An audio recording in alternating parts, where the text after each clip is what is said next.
Hey, it's Al with LeadLandlord.com. I am covered with drywall dust. I'm just kind of opening a spot to see where I'm gonna put a new washer and dryer. I'm gonna make it a stackable and then close it with a barn door. So that's what it looks like. I wanna take you along for the ride. Okay, I just finished the initial demo. I just kind of potholed and saw I got an electrical line there that's going to that electrical outlet there. And I'm gonna put a barn door right here. Coming in here, from this side in here, I can see I got some plumbing. That's where right there is where my laundry room is. I'm gonna tap into that. And I got electrical outlet to relocate. And then I popped a hole up here and I can see I got some floor joists that I can go right through to do the upstairs unit.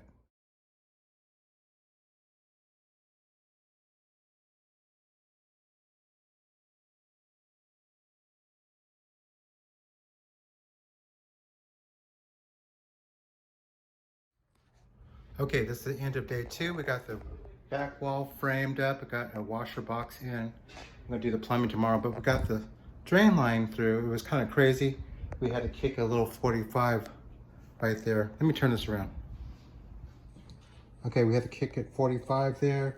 And I just put a little spacer there for the pipe that's gonna go all the way up to the second floor and do the service the drain line on the second floor.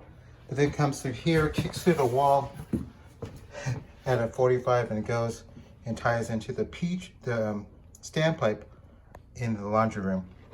I don't know what this sponge is doing.